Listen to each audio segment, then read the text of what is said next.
Hello, folks. This is Joe from MIGeekScene.com. I am sitting on the couch at the Deltaplex with Mark Hodges. Mark Hodges, for those who don't know, he is basically the mastermind behind the Grand Rapids Comic Con and this new upcoming venture called Grasp, which I believe is the Grand Rapids Alternative Small Press Expo. Right. Mark, could you tell us about that? Yeah. Well, that show is going to be held on June 27th and 28th at the Deltaplex, so the end of this month.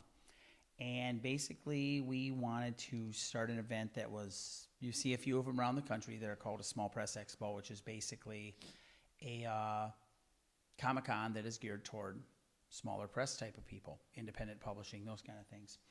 And we wanted to take that general concept, but put a little more of a Comic-Con spin on it and add in, things like cosplaying and various other prop kind of things. And we wanted to tack a lot of that stuff in. So that's what we did with that. And we think we've got something that's going to be a lot of fun at the end of the month. And we're hoping that a bunch of you come out and check it out. So, first time venture for this. Yes. Would you say this is going to be a sister event to the Grand Rapids Comic Con? That's fair. That's fair. Yeah, we call it a sister event. We actually jokingly call it Comic-Con Light, which so that's sort of a running joke in our with our board members and that. So we have a good time with it, and it's something we are dedicated to for a long term. And just because it's independent stuff doesn't mean that we don't have some major players that are coming. Bob Camp, who is the guy behind Ren and Stimpy back in the 90s, is going to be there. Joe Rubenstein, who is the artist that worked with Frank Miller to redo Wolverine in the way he is today, he's going to be there. Keith Pollard, who did the design work for the first appearance of the Black Cat in the Amazing Spider-Man, he's going to be there. Arvell Jones? Arvell Jones is going to be there from Thor and the Avengers and Cobalt and a whole ton of other stuff that he did. Matt Triano, who is a big one over at IDW and Zenescope right now, he has done Robin Hood for Zenescope, and he's also done Sherlock Holmes, the Demon Hunter, and the Devilers for IDW. So he's a big one over there. He's going to be coming. Richard Myers, who is the guy who did all the design work for the Kung Fu Panda films. Okay. He created Poe and the Furious Five and all that. He's going to be there. So we have quite a few national guests that are going to be at that show. Just not the Hollywood variety, more in the comic book field. I do have that question about as far as I cannot pronounce his last name. Arthur Soydam. All right, thank you.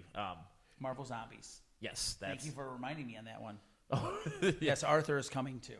Yeah, that's actually, I bought a print off of him of Ash from Army of Darkness facing off against Spider-Man and Wolverine while they're decaying corpses, and that was pretty cool. How much is this event going to be?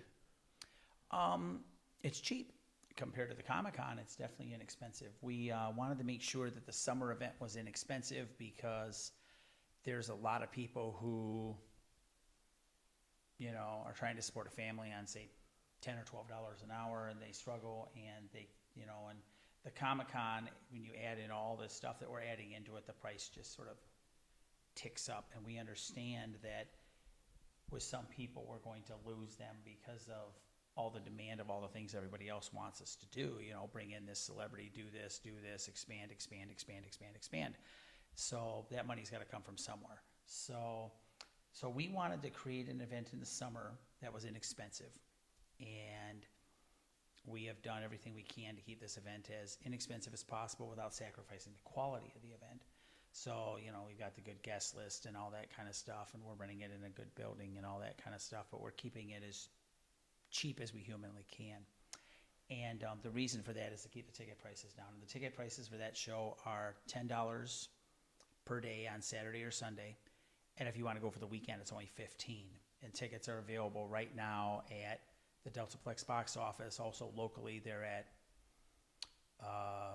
Vault at Midnight, Tardy's, and Argos Books in Grand Rapids. Three good places. Yep, in Granville, and Holland is at the Gaming Warehouse. Muskegon is at Lang's. Cadillac is at War Games North. Kalamazoo and Battle Creek, it's at a store called Chronicade, which is in a little town called Richland, which is right smack in between the two. And Lansing, it's at Red Fox Comics, which is a new place. Okay. Next question. Well, I guess a little bit of a backstory on you. How did you get involved with this? No, I was involved I've been doing promotion since 1990. From 1990 until about 2002, I was involved in the Christian music scene. And I started doing concerts at a little hole in the wall, 1,100 square foot club called the Ice Pick in Muskegon. Oh yeah, I've been there once. Punk shows back in the day. It's all punk rock, hardcore metal, death metal, that kind of thing. We did the same kind of music, but we did all Christian groups in there. And this was back in the day when that was a very new scene. You didn't have bands like POD and Skillet, and bands that people knew who they were. Living Sacrifice was a new band. They were teenagers at that point, and Zale was new, and Norma Jean was new, and we worked with all those bands when they were all new, new first year, second year, their first albums, that kind of thing. And we got sort of known in the field because of how weird the Ice Pick was. Spray paint all over the walls and G.G. Allen's vomit on the ceiling and all kinds of crazy stuff in that building. So, but, we did what we did and had a lot of fun with it. And that lasted until, late 90s. And I got involved in a club in Muskegon that was doing, more of a, non-alcohol, youth-oriented kind of thing, which was a dismal disaster.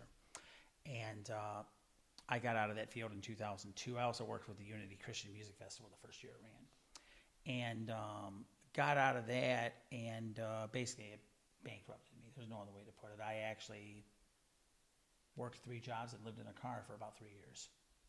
And on and off, in the winter, I generally speaking could find a place to stay and stayed there until April. And then got out and did the car thing until November, and then I did that a lot. And it allowed me to get most of the bills paid off. I know I still owe a couple people something, but I haven't heard from them in years, and my the storage bin had all the records and got flooded out. I was like, hopefully they don't find you from this video. I don't care if they do find me, I'll just pay them. That's fine. That works too. So in 2006, I came up with the idea of getting involved in this nerd culture kind of thing, long before it was really a popular thing. And we did a couple little comic book shows in Granville, Michigan, and they never took off. I don't think we had 100 people show up at any of them. And then we got involved in doing some film festival stuff in 2009, and a few of the people who are working on the Comic-Con now, that's where we started working together on stuff.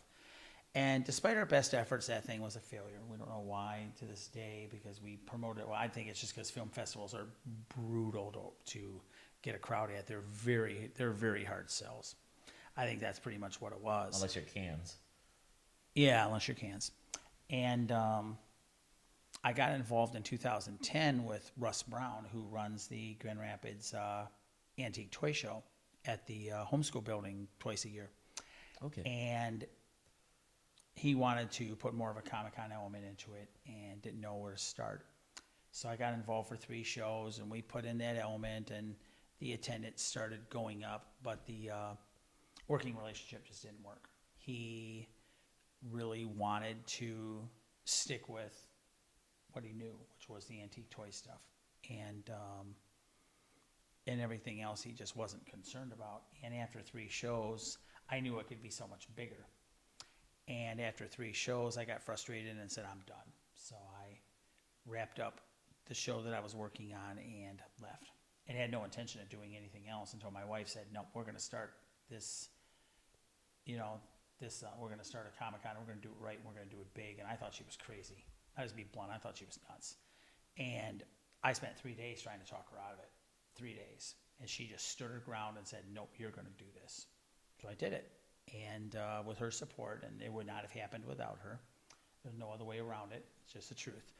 And we, everyone knows what happened in 2013 with a line a mile long and out the door and all that kind of good stuff. And the Deltaplex show was packed to the rafters. And now we're going to the DeVos place, and that show looks like it's going to be pretty full. And we still have 2 major guest announcements that we're working on. We're not ready to talk about at this point.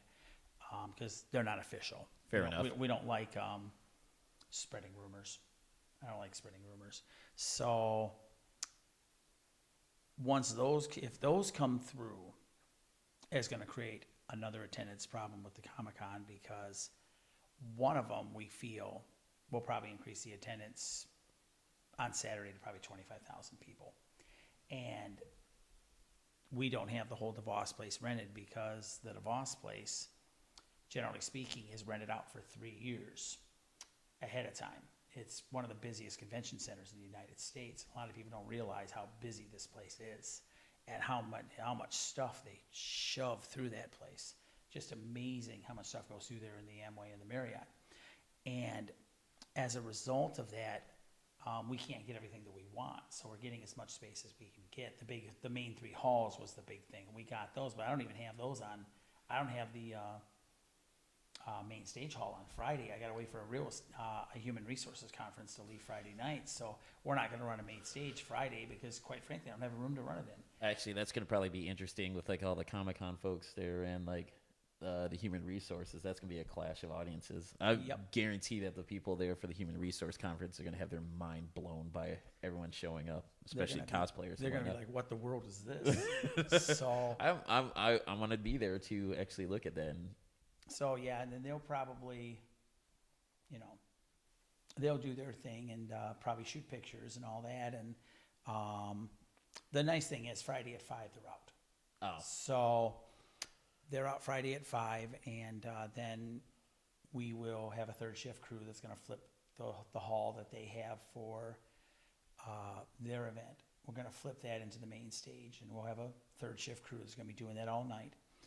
And Saturday morning, people will come in, and that stage will be up and running, and we'll start programming right at 11 o'clock. Oh, because I was going to ask, like, when the Grand Rapids Comic-Con is coming up. Well, it's October 16th to 18th, and it's at the DeVos place. We're also working on, in addition, a bunch of after parties and all that kind of stuff that'll be all over downtown. So, yeah. Okay, well, if people want to find out more about GRASP or the Grand Rapids Comic-Con, where can they go to online? GRASP, it would be GRASP Expo. That's GRASPEXPO.com. And the Comic-Con is GRCOMICCON.com. All right, well, Mark, I'd like to thank you for granting me this interview. You're welcome. All right, well, folks, this is Joe from MIGeekScene. Take it easy.